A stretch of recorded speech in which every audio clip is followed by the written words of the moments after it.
Mais avant de terminer cette journée avec du champagne pour notre fameuse Champagne Hour, eh bien, nous recevons Capsmi avec Anaëlle. Salut. Bonjour. Anaëlle, comment tu vas? Super, et vous? Bah écoute, ça va très très bien, je suis ravie. Moi, je t'explique, je ne connaissais rien, tu viens de tout m'expliquer et je viens même de faire un achat. Mais on ne parle pas de moi, on parle de toi. Qui es-tu, Anaëlle? Eh ben, je m'appelle Anaëlle Paris, je suis responsable de la production et de la logistique chez Capsmi depuis un peu plus d'1 an maintenant. Et voilà, je gère tous les process liés à la logistique pour l'entreprise. Anaëlle, Capsmi, il y a quelques semaines, quand j'ai entendu pour la première fois, je ne savais pas du tout ce que c'était. Et c'est rigolo parce qu'on le dit tout le temps, on s'appelle le café de l'e-commerce. Et ni Laetitia ni moi ne buvons de café, donc je suis zéro expert en café. Est-ce que tu peux nous expliquer ce qu'est la société, ce que c'est que le produit et peut-être faire une mini démo? Bien sûr, je suis venue avec les produits justement pour ça. Capsmi, c'est une start-up qui a été créée il y a 5 ans maintenant, qui commercialise des solutions pour réutiliser très facilement ces capsules de café. Le but, c'est de pouvoir rendre la réutilisation des capsules accessible à tous et ludique. Et je vous propose de passer à la démo, comme allez, ça la vous démo verrez à de quoi ça Capsmi. ressemble. Ouais, alors l'idée, c'est qu'on a un shaker de remplissage facile qui nous permet de mettre le café moulu de notre choix. On va aller rajouter un petit couvercle. On va venir fermer sa boîte avec son couvercle. Et prendre notre capsule réutilisable, donc ici pour Dolce Gusto. Et alors là, le remplissage, ça va très vite. On place sa capsule, on slide, on shake ça comme un cocktail. Et la capsule, elle est parfaitement remplie. Plus qu'à mettre son petit couvercle et la capsule est prête à partir dans la machine et 100% réutilisable. Une fois que le café a coulé, on la vide et on est reparti.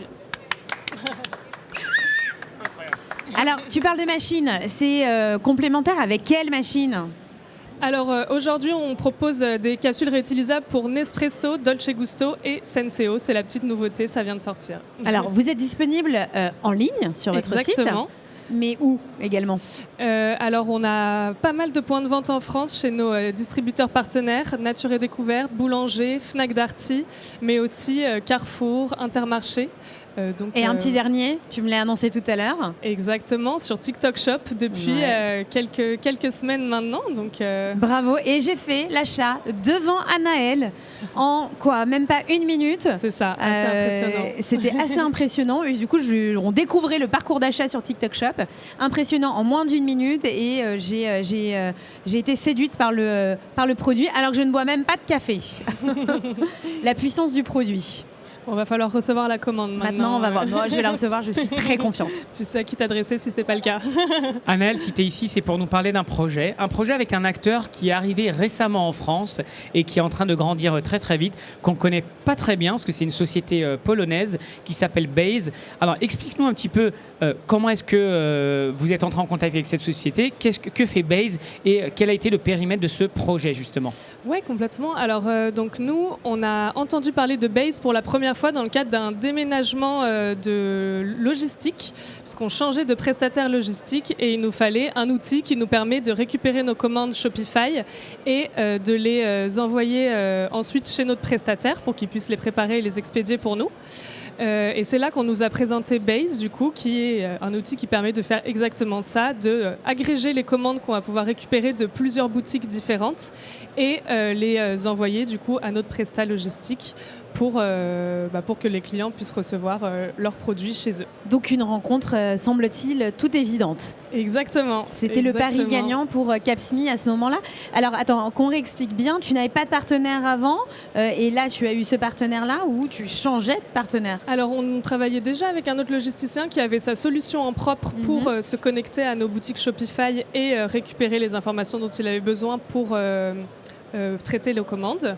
Mais dans le cadre de notre partenariat avec Octopia, il n'y avait pas de solution intégrée. Et c'est pour ça que Base est venu s'ajouter dans la chaîne sur la partie informatique pour répondre à ce besoin-là. Alors justement, raconte-nous comment Base est venu se plugger sur ton Shopify et puis comment ça t'a aidé à acquérir de la croissance. Alors c'était une intégration assez efficace parce qu'on a dû mettre tout ça en place en moins de 2 semaines, je pense. C'est aussi une force de Ça n'existe l'outil. pas des projets de 2 semaines, tu sais. Ça n'existe pas. 2 semaines, c'est faire un brief et encore il n'est pas validé. Donc bravo. C'est tout l'intérêt d'être une start-up aussi très agile et avoir en face aussi un prestat qui est prêt à répondre à ces challenges. C'est qu'on arrive à faire ça dans des temps records. Donc comment ça s'est passé? On a commencé par relier nos 2 boutiques Shopify, donc une B2C et une B2B, à l'outil, vérifier que tout était bien paramétré en termes de bundles, d'emails qu'on voulait envoyer à nos clients pour le suivi de leurs commandes, de gestion aussi de la connexion vers Octopia. Et une fois, on a été accompagné de quelqu'un côté produit chez Base pour nous aider bien sûr à faire toute cette implémentation et à prendre en main l'outil. Et ensuite, il n'y avait plus qu'à lancer. 2 semaines après, les commandes redescendaient et on expédiait depuis notre nouveau partenaire. Donc c'était en effet un projet très très efficace. Tu sais, j'ai dit tout à l'heure en intro que Base est un nouvel acteur en France, mais c'est un acteur historique qui existe depuis déjà un paquet d'années. Et historiquement, il s'était positionné sur l'intégration avec les marketplaces et tu peux gérer dans une seule plateforme les produits que tu envoies sur toutes les marketplaces. Ils ont évolué et là, la solution maintenant, ce que tu expliques, c'est que finalement, tu vas gérer ton cycle de vie de produits comme un OMS complètement à 360 avec Base. Dans ton quotidien, ça se traduit par quoi? Tu as une interface, tu as un back-office et tu fais quoi avec cette solution? Alors Base, c'est vraiment l'outil qui me permet de suivre mes commandes vraiment au jour le jour. On a pas mal de cas d'erreurs qui peuvent arriver quand le client, par exemple, passe commande en point retrait et n'indique pas son point retrait, quand il y a des soucis d'adresse ou des choses comme ça. Et tout ce suivi-là est fait directement via Base et nous permet très simplement d'aller identifier les cas d'erreur et de les corriger pour s'assurer que in fine, la commande arrive où elle est attendue. Et après, on peut avoir pas mal d'outils de suivi aussi et d'alerting des clients mis en place directement via Base. Par exemple, pour que le client soit informé dès que son colis a été expédié, pour qu'il puisse accéder aux liens de livraison, etc. Donc ça, c'est un peu un suivi qu'on fait une fois de temps en temps pour vérifier que tout est bien en place et que les clients sont contents des informations qu'ils reçoivent sur la partie logistique. Anaëlle, aujourd'hui, tu utilises l'outil à 100% ou il y a encore des choses que tu n'utilises pas et que tu rêverais d'utiliser? Je pense qu'il y a encore beaucoup de choses que je n'utilise pas. Quand je vois la liste des paramètres sur lesquels on peut jouer, c'est assez impressionnant et on se dit qu'on va aller fouiller là-dessus. La première chose, c'est sûr, c'est qu'on est resté assez simple dans nos intégrations avec 2 boutiques Shopify en entrée, un Presta Fulfillment en sortie. Pourquoi pas demain aller brancher toutes les autres marketplaces. J'allais te demander, c'est quoi ta wishlist? Qu'est-ce que tu as envie de faire encore davantage avec Base? Ouais, je pense aller plus loin déjà en termes de personnalisation et d'infos qu'on donne à nos clients. Peut-être pouvoir afficher des délais de livraison assez précis pour que les clients puissent avoir toutes les informations, envoyer des relances sur les points relais, des choses comme ça. Et après, nous, dans le suivi de nos commandes, essayer d'avoir le plus d'informations possible sur la rapidité de traitement, la rapidité de livraison aussi. Vraiment essayer d'avoir un maximum d'infos pour connaître aussi notre logistique et avoir les bons indicateurs à suivre. Anaëlle, on va faire une micro-pause. On va demander à l'audience. Donc, on a Anaëlle de chez Capsme.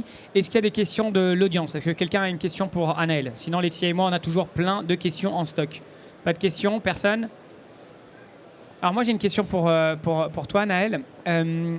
Tu viens de nous parler de Shopify, de Base. Tu utilises Shopify ou pas? Ou c'est pas l'interface sur laquelle tu te connectes toi directement? Peut-être pas directement, non? Je l'utilise un petit peu aussi sur certaines fonctionnalités, ouais. Et tu me disais tout à l'heure qu'en interne, enfin toi, les outils que tu utilises, c'est des outils qui sont custom, qui ont été développés sur toute la partie supply. Comment est-ce que tout ça s'intègre? Tu as des outils très très modernes, Shopify, Base, qui sont des SaaS tech qui vont très vite, et d'autres un peu legacy qu'on a en interne. Ça, c'est un peu tout l'enjeu. Aujourd'hui, on a vraiment cette chaîne sur la partie logistique qui fonctionne très très bien avec Shopify et Base, mais on ne va pas aller forcément relier, par exemple, ce qui se passe en production dessus. Donc, je pense que c'est un peu un enjeu pour la suite. Peut-être avoir une brique supplémentaire de RP qui nous permettra de suivre vraiment au jour le jour la production pour savoir où on en est sur les stocks, etc. Donc pour l'instant, on a vraiment en effet toute cette chaîne avec beaucoup d'outils assez nouveaux, mais on n'est pas allé jusqu'à la mise en place, même avec d'autres prestats sur des sites de production, par exemple. Anaëlle, il y a des projets qui vont arriver pour vous chez Capsmi en 2026 ? Alors oui, tu peux nous en parler ? Beaucoup de nouveaux projets. Déjà sur la partie produit, je vous conseille de rester branchés parce que pas mal de nouveautés qui arrivent avec cette nouvelle boîte sur laquelle j'ai fait la démonstration qui est pas encore sortie. C'est une avant-première. Ah bravo, je ne savais pas du tout. Merci beaucoup. La boîte, elle sera peut-être pas rose. Mais tu pourras racheter une boîte rose dans quelques mois, donc c'est l'avantage. Donc ouais, beaucoup de nouveautés produits. Et après, sur la partie outils, comme je disais, on a vraiment l'envie de s'équiper de plus d'outils pour faciliter notre quotidien et notre suivi, sortir d'Excel et avoir vraiment des outils faits pour suivre toutes nos opérations. Et donc ça, c'est un chantier qu'on lance pour 2026. Anaëlle, on avait tout à l'heure Charline Hutin, responsable Inno du groupe Laura Merlin. Et Laetitia lui demandait c'est quoi la définition de l'innovation. Et ce que j'ai bien aimé dans sa réponse, c'est la capacité à pouvoir détecter les tendances, détecter les pépites. Et donc en ça, je veux vous féliciter parce que Capsmi, c'est une petite structure. Pour autant, vous avez réussi à trouver une boîte comme Base, comme Shopify également, mais comme des boîtes qui sont très agiles, qui vont répondre à votre besoin et qui vont vous accompagner, comme le disait Laetitia, à votre croissance. J'ai une dernière question et après on va avoir un petit jeu avec le public. Est-ce que tu as un objet qui a bercé ton enfance ? Un objet peut-être un peu de ton enfance ? Alors je réfléchissais à ça parce que j'ai entendu la question posée sur les années 80-90. Moi, j'en ai pas vu beaucoup, donc j'ai pas toutes les références. Mais premier objet un peu tech dont je me souviens, c'est le Walkman. Ah, t'as connu ça ? Oui. Ok. Oui, alors, pas longtemps. Et t'avais des cassettes ? T'écoutais quoi ? Oui. Alors je me souviens d'écouter Manhattan Kaboul en boucle. Je Oh sais pas pourquoi, c'est très précis comme, Ah ouais. comme goûts musicaux, mais voilà. T'as gardé ton me Walkman souviens. et ta cassette ou pas ? Non, malheureusement. non, ça mais doit être dans t'aurais les dû, cartons, et quelque ça aurait part. terminé ici, dans le musée du café de l'e-commerce. C'est sûr, ça aurait pris Moi, de la j'ai une valeur. dernière petite question. Une question aussi après ? Ouais, ma question, c'est tu m'expliquais que tu venais pas du tout du café, hein, toi. Hein, Tout à fait. Un autre milieu, la beauté. Demain, je ne te souhaite pas de quitter Capsmi. Mais t'embarques tes partenaires avec toi ? T'embarques Base ? Je pense que oui, ouais, je pense que c'est un outil qui est vraiment hyper puissant et très facile de prise en main. Et à la vitesse à laquelle on a des nouvelles fonctionnalités, je pense qu'en effet, c'est à suivre avec le développement dans les prochains mois, prochaines années, quoi. Très bien. Dernière question, je vous en prie, monsieur, asseyez-vous. Ah ouais, il faut venir ici, hein. Faut se présenter. Bonjour, donc Stéphane Alcaraz, société, je suis expert en marketing communication, donc pour l'instant je fais des missions en freelance. Donc je ne sais pas si elle embarque ses prestataires, mais je ne sais pas si elle recrute en marketing. Moi ma question c'est plus sous l'angle associatif, parce que je fais partie d'une association qui s'appelle l'ADTEM, ADETEM. On organise des événements et on a tout un axe marketing responsable. Donc évidemment votre produit est très responsable, mais est-ce que vous avez d'autres actions sur le RSE, le marketing responsable dans sa globalité? Qu'est-ce que vous faites? Et dernière question, plutôt perso, j'aime beaucoup le café. J'ai vu votre produit sur un autre salon, donc on pourra peut-être se reparler code promo, mais j'ai pas encore franchi le pas sur l'achat. Donc en termes de marketing responsable et RSE, qu'est-ce que vous faites? Alors, du coup, en effet, notre produit en lui-même est a une vraie vocation écologique parce que il permet de limiter les déchets à l'utilisation des capsules. On est aussi très engagé sur la partie sociale, notamment dans toute notre chaîne de production, puisqu'on travaille avec un ESAT et un site d'insertion pour la production et l'assemblage de ces coffrets-là. Donc, on fait travailler des personnes en situation de handicap ou des personnes qui ont été éloignées de l'emploi pendant longtemps. Donc c'est vraiment aussi un vrai engagement de Capsmi là-dessus, de pouvoir faire intervenir des personnes plus fragiles dans le projet. Donc voilà. Et pour ce qui est du coffret, je crois que il y en a à gagner. Alors justement, très on prochainement. retourne et on va y arriver maintenant. On va avoir une petite question. On va peut-être en faire gagner un et on le fera en off ensuite le deuxième. On avait une petite question pour le public. On fait la date de création, ça te paraît bien? Allez, Alors vas-y. complètement. Alors attends, on va faire comme à la maison. Je sais pas dans quelle maison. Peut-être que moi j'habite avec des sauvages. Faut gueuler la réponse et le premier qui donne la bonne réponse gagnera. Je te laisse poser la question à Naël. Alors la question, c'est quelle est l'année de création de Capsme? T'as pas le droit de jouer, Laetitia. Alors allez-y, donnez des On a réponses. le droit des tentatives. Hein. 2020. Exactement. Bonne réponse. Alors viens. C'est Lucie qu'on fait gagner? Oui, vous avez des capsules chez vous? Ouais, bien sûr. Non, mais c'est juste qu'il y a la version Dolce Gusto ou la version Nespresso. Donc comme les plus classiques, c'est Nespresso. Écoutez, je peux demander sinon? Ouais. Alors on va le faire en off, c'est très bien. Attends, viens ici une Parfait. seconde, viens ici. Ton prénom et nom de société. Alors donc moi je suis Anya et donc je suis... Ah pardon, j'ai des questions. Ah pardon. Donc je suis Anya et là actuellement je suis consultante pour une société de production de cinéma qui s'appelle Moukda Productions. Merci beaucoup. Félicitations encore pour avoir gagné. Reste là, comme ça on va terminer avec toi. Merci encore à tous pour nous avoir suivis. Merci à Naël de nous avoir fait la Avec gentillesse plaisir, merci à de vous. nous expliquer un petit peu ton projet. Donc bravo à toi, bravo à Capsme, bravo à Base pour vous avoir accompagné. Ils ont un stand ici d'ailleurs, E14 si je me souviens Exactement. bien. Et à très bientôt tout le monde et on peut applaudir à Naël. Merci beaucoup.